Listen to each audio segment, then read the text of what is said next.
क्या आपने कभी गौर किया है कि कुछ लोग ऐसे होते हैं जिनके पास जैसे कोई जादुई ताकत होती है।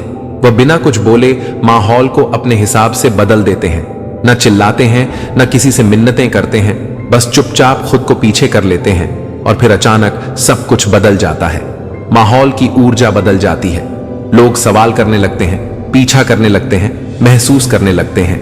अब सोचिए, अगर आप भी ऐसा ही करें, अगर आप हर बात पर तुरंत रिएक्ट करना छोड़ दें, अगर आप जवाब देने की जगह खामोशी को चुने, गुस्से से फट पड़ने के बजाय थोड़ा पीछे हट जाएं, क्या होगा? तब यही असल बात है। जब आप हर वक्त सबके लिए भावनात्मक, शारीरिक या मानसिक रूप से हाजिर रहना बंद कर देते हैं तो दुनिया परेशान हो जाती है, क्योंकि लोग आपकी प्रतिक्रियाओं, आपके जज्बातों और आपकी समझ में आने वाली आदतों से आपको कंट्रोल करना सीख चुके होते हैं। मगर जिस दिन आप खुद को पीछे खींच लेते हैं, पूरा खेल बदल जाता है।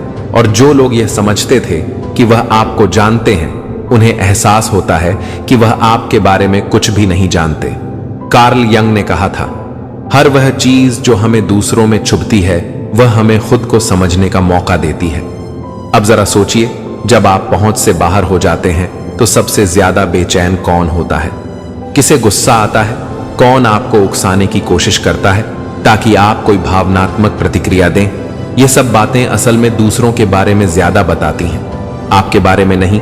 और सबसे ज्यादा यह दिखाती हैं कि आप अब भी किस तरह बिना जाने दूसरों के हाथों में खेल रहे हैं। आप खुद को बार बार दूसरों को खुश करने के लिए, शांति बनाए रखने के लिए, या ऐसे लोगों को खोने के डर से देते रहते हैं जो शायद कभी सच में आपके साथ थे ही नहीं।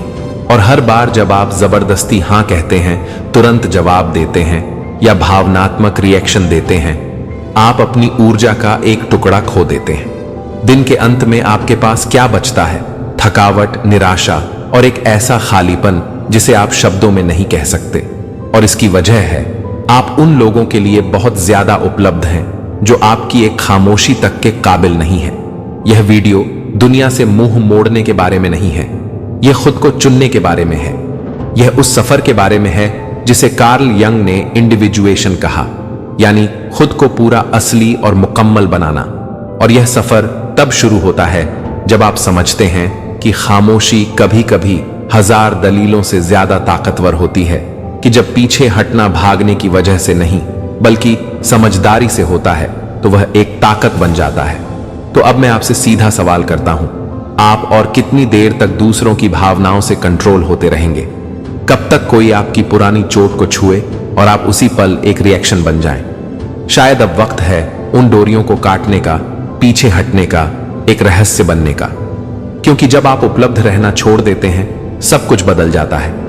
इमोशनल रूप से हर वक्त हाजिर रहने का जाल, आपको बचपन से यह सिखाया गया है कि हर वक्त सबके लिए मौजूद रहो, तुरंत जवाब दो, सबको खुश रखो, हां कहो, चाहे दिल में ना ही क्यों ना हो। आपको यह यकीन दिलाया गया कि आपकी असली कीमत इस बात में है कि आप दूसरों के लिए कितने हाजिर रहते हैं। लेकिन अब एक ऐसी सच्चाई सुनो जो शायद किसी ने इतनी सावगोई से आपको कभी नहीं बताई। यह जो बेइंतहा हाजिरी है, यह कोई अच्छाई नहीं है, यह एक कैद है। और जब तक आप यह मानते रहेंगे कि आपको हर वक्त उपलब्ध रहना है, चाहे भावनात्मक रूप से हो या और किसी भी रूप में, तब तक लोग आपको इस्तेमाल करेंगे, आपका सारा जोश खींच लेंगे। और जैसे ही आप उनके काम के नहीं रहेंगे, आपको भुला देंगे। पता है ऐसा क्यों होता है? क्योंकि जब आप हमेशा हाजिर रहते हैं तो आप दूसरों के लिए पूरी तरह से समझ में आने वाले, यानी प्रेडिक्टेबल बन जाते हैं। और जो चीज बार बार एक जैसी हो, वो एक औजार बन जाती है। लोग आपको एक इमरजेंसी बटन की तरह इस्तेमाल करने लगते हैं। जब उन्हें तसल्ली चाहिए, ध्यान चाहिए, अपनी बात की तस्दीक चाहिए, वह आपको दबा देते हैं। और जब मन भर गया तो फिर आपको एक कोने में रख देते हैं। मगर आपको इसका अंदाजा नहीं होता, क्योंकि आप एक भ्रम में जी रहे होते हैं कि अगर आप सबके लिए हमेशा मौजूद रहेंगे तो कभी ना कभी कोई आपके लिए भी रहेगा। लेकिन दुनिया ऐसे नहीं चलती। कार्ल यंग ने पर्सोना की बात की थी, एक नकाब जो हम सब पहनते हैं ताकि हमें लोग अपनाएं, हमसे मोहब्बत करें, हमें पहचानें। और यही नकाब हमें हर वक्त ज्यादा उपलब्ध बनाए रखता है। आप कहते हैं ठीक हूं, जब अंदर से टूट रहे होते हैं, आप थक चुके होते हैं, लेकिन फिर भी हर मैसेज का जवाब तुरंत देते हैं। आप खुद को बार बार समझाते हैं, सफाई देते हैं, जैसे आपको दुनिया को कुछ साबित करना है। पर हकीकत यह है, जितना आप खुद को दूसरों की जिंदगी के मंच पर रखते हैं, उतना ही आप खुद की जिंदगी से गायब हो जाते हैं। हर वक्त सबके लिए उपलब्ध रहना, यह खुद को धीरे धीरे छोड़ देने का एक तरीका है। यह एक छिपा हुआ तरीका है जिससे हम लोगों की मंजूरी हासिल करना चाहते हैं, अस्वीकृति से बचना चाहते हैं और दूसरों को अपना अच्छा चेहरा दिखाकर उन्हें कंट्रोल में रखना चाहते हैं। लेकिन यह कंट्रोल सस्ता नहीं आता। इसकी कीमत होती है आपकी शांति। आपकी जानदार ऊर्जा ऐसे बढ़ती रहती है जैसे वह कभी खत्म ही नहीं होगी। जबकि सच यह है, वह बेहद सीमित है। जो लोग आपको हर वक्त उपलब्ध देखना चाहते हैं, दरअसल वह आपको नहीं चाहते। वह चाहते हैं जो आप उन्हें देते हैं, तसल्ली, साथ, ध्यान बटाने का जरिया और भावनात्मक आराम। मगर जब आप बदलते हैं, जब आप सीमाएं तय करते हैं, जब आप रिएक्ट करना बंद करते हैं, वही लोग परेशान हो जाते हैं। कहते हैं तुम अजीब हो गए हो। यह इसलिए नहीं है कि आप बदल गए हैं, बल्कि इसलिए है कि अब आप उनके मतलब के नहीं रहे। और अब बात करते हैं इस खेल की सबसे बेरहम हकीकत की। जितने ज्यादा आप लोगों के लिए उपलब्ध रहते हैं, उतनी ही आपकी कीमत उनकी नजर में गिरती है। क्योंकि जो चीज हर वक्त मिलती रहे, वह एक जज्बाती चिथड़ा बन जाती है। जिस चीज को हासिल करने के लिए मेहनत नहीं करनी पड़े, लोग उसकी इज्जत नहीं करते। जो हर वक्त पास रहे, उसकी कदर कोई नहीं करता। तो अब रुकिए और सोचिए, कौन वाकई आपके वक्त का हकदार है? कौन आपकी मौजूदगी, आपका ध्यान, आपकी सुनवाई डिर्व करता है? या फिर ये सोचिए, कौन आपकी गैर मौजूदगी का हकदार है? मगर इस सवाल का जवाब देने से पहले हमें एक बुनियादी चीज समझनी होगी। हम इतना ज्यादा रिएक्ट क्यों करते हैं? हम इतनी आसानी से झुक क्यों जाते हैं? क्यों हम बार बार ये महसूस करते हैं कि हमें जवाब देना है, सफाई देनी है, सामने वाले को खुश करना है? इसका जवाब छुपा है उस चीज में जिसे कार्ल यंग ने साइकिक एनर्जी कहा। और यही वो बात है जिसके बारे में हम आगे बात करने वाले हैं, क्योंकि आपकी ऊर्जा ही आपका सबसे बड़ा खजाना है। और अगर आपने इसे संभालना नहीं सीखा, तो कोई और इसे आपके ही खिलाफ इस्तेमाल कर लेगा। अगर यह बातें आपके दिल तक पहुंच रही हैं, तो चैनल को सब्सक्राइब करें। अपने मन की ताकत को समझो। कार्ल इंसानी दिमाग को कभी एक ऐसी मशीन नहीं मानते थे जो बिना सोचे समझे बस हर चीज पर प्रतिक्रिया देती है। उनके अनुसार हमारा मन एक ऊर्जा प्रणाली की तरह है, जहां हर सोच, हर भावना और हर कर्म हमारे अंदर की ऊर्जा को खर्च करता है। अब असली सवाल यह है, क्या आप खुद तय कर रहे हो कि आपकी ऊर्जा कहां खर्च हो, या फिर आप यह हक दुनिया को दे चुके हो? हर बार जब आप बिना सोचे जल्दी से रिएक्ट करते हो, तो आप अपनी मानसिक ऊर्जा जाया कर रहे होते हो। जब आप किसी बेकार की आलोचना का जवाब देते हो जो ध्यान देने लायक भी नहीं थी, जब कोई उकसावे में लाकर आपको अपनी बात मनवाने पर मजबूर करता है और आप उसमें उलझ जाते हो, जब आप ऐसे लोगों को खुश करने की कोशिश करते हो जो आपकी कदर ही नहीं करते, तब आप अपनी अंदरूनी शक्ति उन चीजों में डाल रहे हो जो आपको कुछ भी वापस नहीं देती। कार्ल ने एक गहरी बात कही थी, जिस चीज का तुम विरोध करते हो वही चीज बार बार सामने आती है। यानी जितना ज्यादा आप रिएक्ट करते हो, उतना ही ज्यादा आप उसी चीज से बनते चले जाते हो। जो लोग हर वक्त थके हुए, खोए हुए और टूटे हुए महसूस करते हैं, वह कमजोर नहीं होते, बस उनकी ऊर्जा गलत दिशा में बह रही होती है। और जब कोई इंसान हर वक्त थका हुआ होता है, तो वह बहुत जल्दी दूसरों के हाथों का शिकार बन जाता है। ऐसे लोग जो चालाक होते हैं, मौका परस्त होते हैं, वह यह बात जल्दी समझ जाते हैं कि आप अपनी ऊर्जा की रक्षा करना नहीं जानते। उन्हें यह भी समझ आ जाता है कि आप हर बात पर प्रतिक्रिया देते हो, हर चीज को ठीक करने की कोशिश करते हो, और फिर वह इसका फायदा उठाते हैं। कार्ल का कहना था कि एक स्वस्थ मन वही होता है जो अपनी ऊर्जा को अपने अंदर ही सहेज कर रखता है। इसका मतलब यह है कि बिना अपराध बोध के ना कहना सीखो, चुप रहना सीखो, बिना यह महसूस किए कि तुम डरपोक हो। कुछ करने से पहले बस देखना और समझना सीखो, क्योंकि असली ताकत रिएक्शन में नहीं होती। असली ताकत यह चुनने में होती है कि कब और कैसे प्रतिक्रिया दी जाए। यह तभी संभव है जब आप खुद को इतना गहराई से जान लो कि अपनी ही भावनाओं और झुकावों को पहचान सको। कितनी बार ऐसा हुआ है कि किसी अधूरी बातचीत की वजह से आपकी नींद उड़ गई? कितनी बार आपने घंटों तक यह सोचा है कि उस वक्त आपको क्या जवाब देना चाहिए था, या फिर यह समझने में लगे रहे कि किसी ने आपके साथ बुरा बर्ताव क्यों किया? यह सब मानसिक ऊर्जा का नुकसान है। बिना किसी वापसी के आप उन भूतों को जिंदा रखे हुए हो जो कब के मर जाने चाहिए थे। आप उन रिश्तों, उन आदतों और उन परिस्थितियों को अपनी ऊर्जा दे रहे हो जो सिर्फ इसलिए जिंदा हैं क्योंकि आप लगातार उन्हें प्रतिक्रिया देते जा रहे हो। मानसिक ऊर्जा एक तरह की सुरक्षा कवच की तरह होती है। जब इसे संभाल कर रखा जाता है तो आपके अंदर एक प्रभाव पैदा होता है। आप किसी कमरे में चुपचाप भी दाखिल हो जाए तो भी लोग आपको महसूस करते हैं, इज्जत देते हैं। लेकिन जब आपकी ऊर्जा इधर उधर बहने लगती है तो आप गायब से हो जाते हैं, कमजोर, भावुक और हर छोटी बात पर टूट जाने वाले। और यह दुनिया ऐसे लोगों के लिए बिल्कुल भी रहम नहीं रखती। इसलिए अब खुद से पूछो, क्या चीजें हैं जो आपको बार बार गुस्से में ला देती हैं? कौन सी बातें हैं जो आपको बिना सोचे समझे जवाब देने पर मजबूर कर देती हैं? यही वह जगहें हैं जहां से आपकी ऊर्जा बह जाती है और इन्हीं पर आपको काम करना है। इसलिए नहीं कि आपको पत्थर दिल बनना है, बल्कि इसलिए ताकि आप खुद के मालिक बन सको। और अब आती है कार्ल की सबसे जरूरी सीख। जब आप अपनी ऊर्जा को बचा कर रखते हो तो जो उम्मीदें और नकली पहचानें दूसरों ने आप पर थोप रखी हैं वह टूटने लगती है। और यही बात उन्हें सबसे ज्यादा चुभती है, क्योंकि अब हम एक अंधेरे इलाके में दाखिल हो रहे हैं, वह इलाका जहां चुपचाप मन की चोरी होती है। अगले हिस्से में हम यह समझेंगे कि कैसे कुछ लोग आपकी ऊर्जा से अपना फायदा उठाते हैं और क्यों जब आप खुद को उपलब्ध करना बंद कर देते हो तो उनके सारे खेल खत्म हो जाते हैं। अब तैयार हो जाइए उन आंखों में देखने के लिए जो आपको हमेशा चूसती रही हैं और आपको कभी पता भी नहीं चला। जब आपकी चुप्पी दूसरों को बेनकाब कर देती है, आपको लगता है कि आप सब कुछ काबू में रखे हुए हो। आप मानते हो कि आपकी प्रतिक्रियाएं आपकी सोच समझ का नतीजा है, लेकिन हकीकत कुछ और ही है। और यह काफी गहरी और काली है। आपकी ज्यादातर भावनात्मक प्रतिक्रियाएं पहले से प्रोग्राम की हुई होती हैं, और जो लोग यह समझते हैं वह आपको बड़ी आसानी से मोहरे की तरह इस्तेमाल करते हैं। ऐसे मौकाप्रस्त लोग न जोर से बोलते हैं, न धमकाते हैं और ना ही जबरदस्ती करते हैं।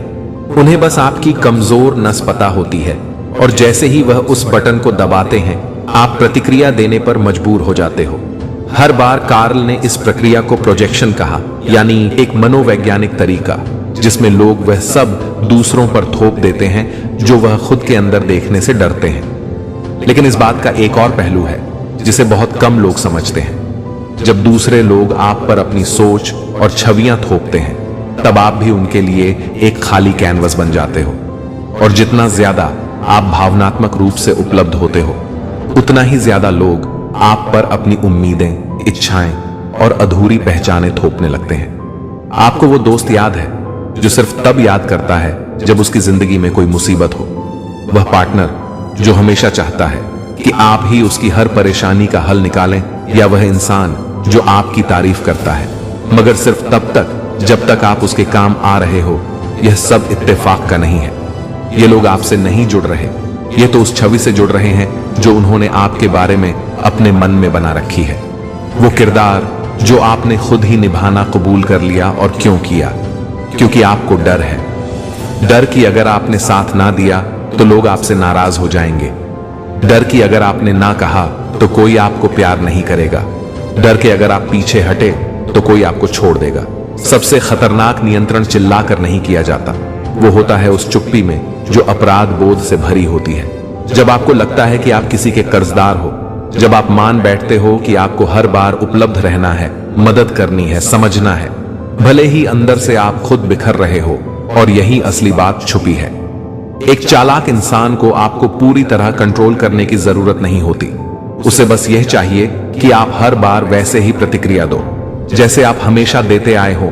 मगर जैसे ही आप रुकते हो, जैसे ही आप ना कहना शुरू करते हो, जवाब देने के बजाय चुप रहना चुनते हो या खुद को कुछ देर के लिए पीछे खींच लेते हो, उनकी बनाई हुई छवि बिखरने लगती है।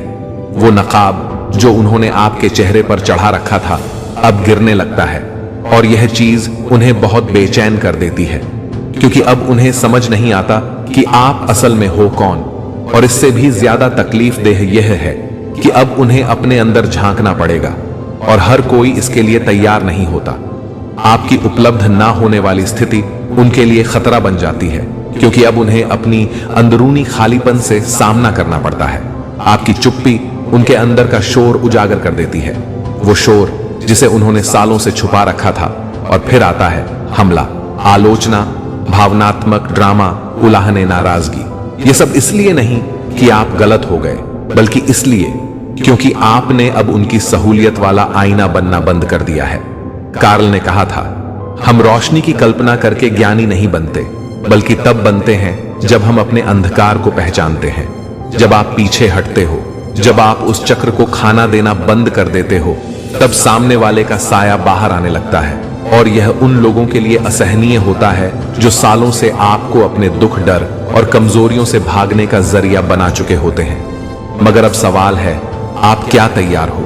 क्या आप उस असुविधा को झेलने के लिए तैयार हो जो तब आती है जब लोग आपको समझ नहीं पाते? क्या आप उस चुप्पी को सहने के लिए तैयार हो जो उस रिश्ते के टूटने के बाद आती है? क्योंकि ठीक उसी चुप्पी में एक नए किस्म की ताकत जन्म लेती है। और अब हम बात करेंगे उस ताकत की कि कैसे चुप रहना इंसानी मन की सबसे ताकतवर और निर्णायक हथियार बन सकता है, और कैसे यह एकदम से आपकी और दुनिया की पूरी बातचीत का तरीका बदल देता है। चुप्पी एक मनोवैज्ञानिक हथियार जो आपकी आत्मा को बचाता है।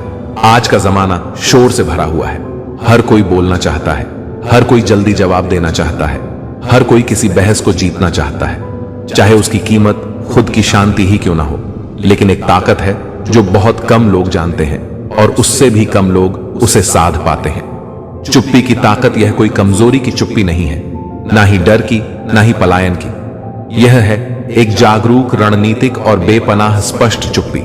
ऐसी चुप्पी जो कोई शून्यता नहीं, बल्कि एक जिंदा उपस्थिति होती है। झुंड ने चुप्पी को कभी भी खालीपन नहीं माना, बल्कि आत्म परिवर्तन की उर्वर जमीन। कहा, जब आप प्रतिक्रिया देना बंद कर देते हो, तभी आप देखना शुरू करते हो। और जब आप देखना शुरू करते हो, तब आपको वह पैटर्न दिखते हैं जो पहले आपकी नजर से छूट जाते थे। भावनात्मक दोहराव, मनोवैज्ञानिक चालें और आत्म तोड़ने वाले चक्र चुप्पी आपको स्पष्टता देती है, और यह स्पष्टता खतरनाक होती है, खास तौर पर उनके लिए जो आपको नियंत्रित करके जीते हैं। क्या आपने देखा है कि कुछ लोग घबरा जाते हैं जब आप जवाब नहीं देते, जब आप सफाई नहीं देते, जब आप बस गायब हो जाते हो? ऐसा इसलिए नहीं कि वह आपको मिस कर रहे हैं, बल्कि इसलिए कि आपकी चुप्पी उनके बनाए हुए कहानी पर से उनका नियंत्रण छीन लेती है। जब आप बोलते हो, आप अभी भी खेल में हो, लेकिन जब आप चुप हो जाते हो, आप खेल के नियम ही बदल देते हो। और यह उन लोगों के लिए बहुत परेशान कर देने वाला होता है जो आपकी प्रतिक्रिया से ही जिंदा थे। सच्ची चुप्पी कोई आवाज की गैर मौजूदगी नहीं है, वह है आपकी ऊर्जा पर आपका संपूर्ण अधिकार। वो है यह जानबूझकर किया गया निर्णय कि आप किसी और के उबाल पर नहीं बहोगे। वह है उस लड़ाई में हिस्सा न लेने का चुनाव जिसकी थकान आपकी आत्मा बर्दाश्त नहीं कर सकती। कार्ल ने कहा था कि स्वयं को पाना, यानी जो आप वास्तव में हो, उसकी प्रक्रिया में यह दूरी जरूरी है, क्योंकि सिर्फ चुप्पी में ही आप खुद की आवाज सुन सकते हो, बिना दुनिया की दखल अंदाजी के। लेकिन यह मत समझना कि चुप्पी मुफ्त आती है, इसकी भी एक कीमत होती है। यह आपको दूर कर देगी उन लोगों से जो सिर्फ उस किरदार को महत्व देते थे जो आप उनके लिए निभा रहे थे। आप उन्हें ठंडे, दूर, घमंडी लगने लगेंगे, क्योंकि अब आप उनकी बनाई हुई छवि में फिट नहीं बैठते। लेकिन असल में यह उनकी परेशानी है, क्योंकि उन्होंने आपकी गहराई नहीं देखी थी, बस आपकी उपयोगिता देखी थी। और यही है कड़वा सच, जितना आप परिपक्व होते जाओगे, उतने ही शब्दों के साथ सावधान हो जाओगे, क्योंकि आप समझने लगते हो कि हर एक वाक्य आपकी ऊर्जा का निवेश है, और हर कोई उस सच्चाई का हकदार नहीं होता जो आपके शब्दों में छुपी होती है। कभी कभी चुप्पी कोई पलायन नहीं, बल्कि स्वराज्य होती है। वह भाषा जो सिर्फ वही लोग बोलते हैं जिन्हें अब किसी को कुछ साबित करने की जरूरत नहीं है। चुप्पी असहज होती है क्योंकि यह सामने वाले को उसके अपने विचारों से जूझने पर मजबूर कर देती है, उसके अपने ही आंतरिक शोर को उजागर कर देती है। और यह असहजता कई बार आपकी किसी भी दलील से ज्यादा प्रभावशाली होती है। आपको अपनी अनुपस्थिति को समझाने की जरूरत नहीं है, वह खुद ही बोलती है।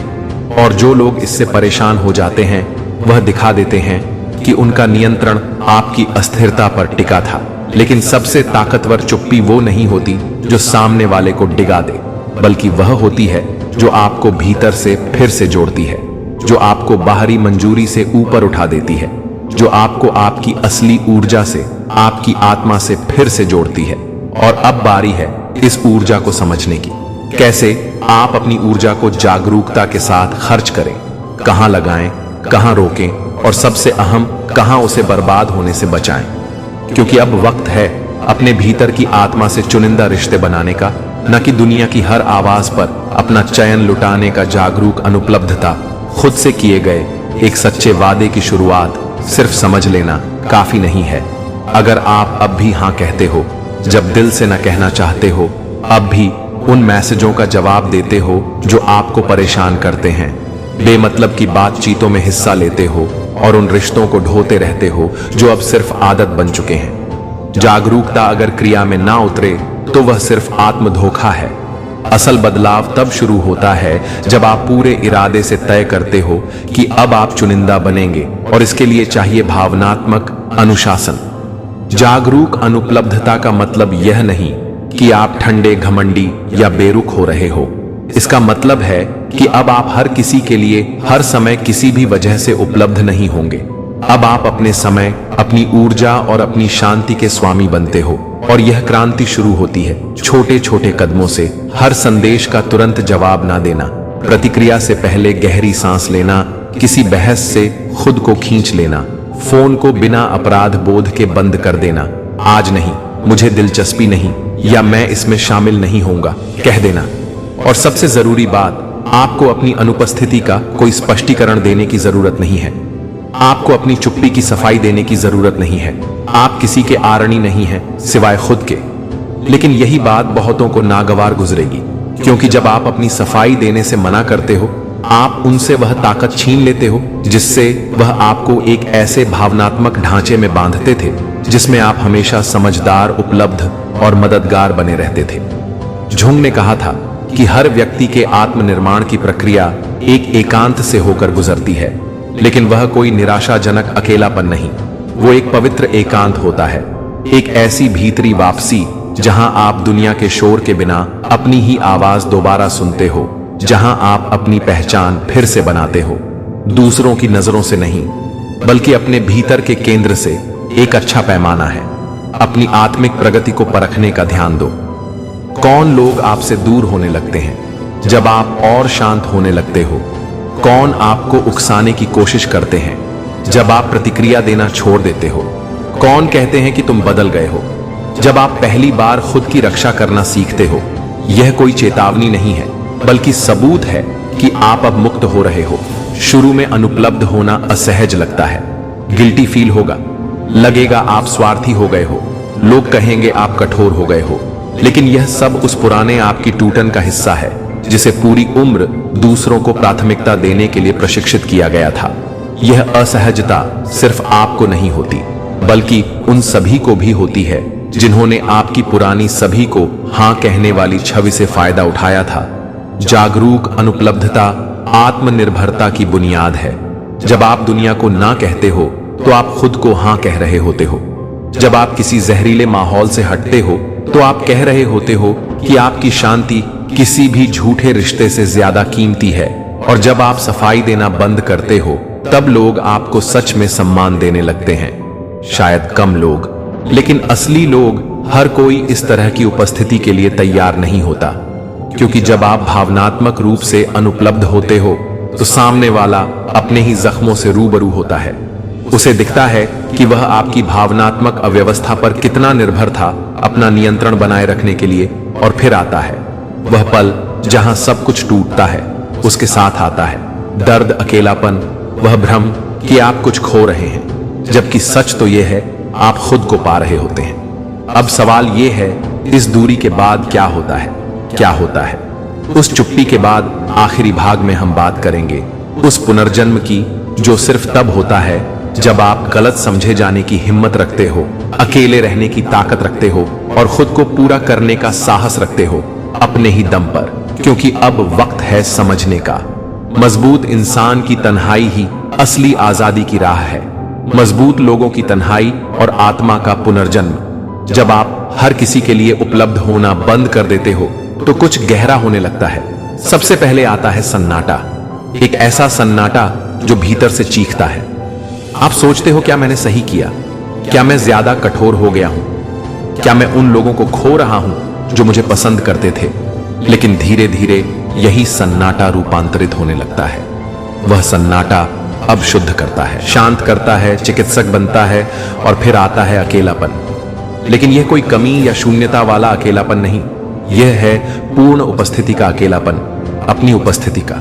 यह वह तन्हाई है जो सिर्फ मजबूत महसूस कर सकते हैं, जो अब खुद को खोकर किसी और को पाने की कोशिश नहीं करते। जहां कभी भ्रम था अब स्पष्टता है, जहां बेचैनी थी अब शांति है, जहां जरूरतमंद भावनाएं थीं अब एक नई ताकत है, अपने भीतर पूर्ण होने की ताकत। कार्ल ने कहा था, अपने असली स्वरूप को पाने की प्रक्रिया में तुम्हें भीड़ से अलग होना पड़ता है, अपने मुखौटे से खुद को अलग करना पड़ता है, थोड़ा वक्त अकेले चलना पड़ता है। और यही आप कर रहे हो जब आप जागरूक रूप से अनुपलब्ध होना चुनते हो। आप दुनिया से भाग नहीं रहे, आप खुद के पास लौट रहे हो। अब आप सिर्फ प्रतिक्रिया देने वाले नहीं बल्कि रचना करने वाले बनते हो। अब आप हालातों से गढ़े नहीं जाते बल्कि भीतर से अपनी हकीकत गढ़ते हो। जो लोग आपकी अनुपस्थिति से असहज हो जाते हैं वह यह दिखाते हैं कि उन्हें आप नहीं चाहिए थे, उन्हें चाहिए था आपका किरदार। अब जब आप उस रूप में फिट नहीं होते तो वह नहीं जानते आपके साथ क्या करें। और यही सबसे बड़ी आजादी है। आप लोगों को खो देंगे पर खुद को पालेंगे। आप कई जगहों से दूर हो जाएंगे पर अपनी असली पहचान से जुड़ जाएंगे। आप गलत समझे जाएंगे पर पहली बार सम्मानित भी होंगे, क्योंकि जब आप हर किसी के लिए उपलब्ध नहीं रहते तभी आप कीमती बनते हो। और भूलिए मत, यह एक पुनर्जन्म है, एक नई शुरुआत, एक ऐसी जिंदगी का आरंभ जहां आप अब सिर्फ भावनात्मक टुकड़ों, मानसिक खेलों या प्यार के नाम पर मिलने वाले खालीपन के लिए नहीं रहेंगे। अब आप सिर्फ वही स्वीकार करेंगे जो आपकी शांति, आपकी सच्चाई और आपकी पूर्णता से मेल खाता हो। और अगर आप यहां तक पहुंच गए हैं तो इसका मतलब है कि आपके भीतर का एक हिस्सा पहले से तैयार है इस नई राह के लिए। वह हिस्सा जो समझ चुका है कि अगर किसी से प्यार पाने के लिए आपको खुद को छोड़ना पड़े तो वह प्यार कभी सच्चा नहीं था। सच्चा आत्मसम्मान वहीं शुरू होता है जहां आप खुद को चुनते हैं, चाहे वह कीमत हो कुछ वक्त अकेले रहने की। अब मुझे कमेंट्स में बताओ, क्या आप तैयार हो गलत समझे जाने के लिए, इनकार, तिरस्कार या आलोचना झेलने के लिए, सिर्फ इसलिए कि आप अब अपने अंदर की आजादी को चुनते हो। अगर इस संदेश ने आपका दिल छुआ, अगर यह बातें आपके सच के करीब लगी तो कमेंट्स में लिखो, मैं अपनी शांति को चुनता हूं। देखते हैं कितने लोग इस बदलाव के लिए तैयार हैं। और हां, अगला वीडियो जरूर देखना, यह उससे कहीं ज्यादा जरूरी है जितना आप सोचते हो। मिलते हैं हम।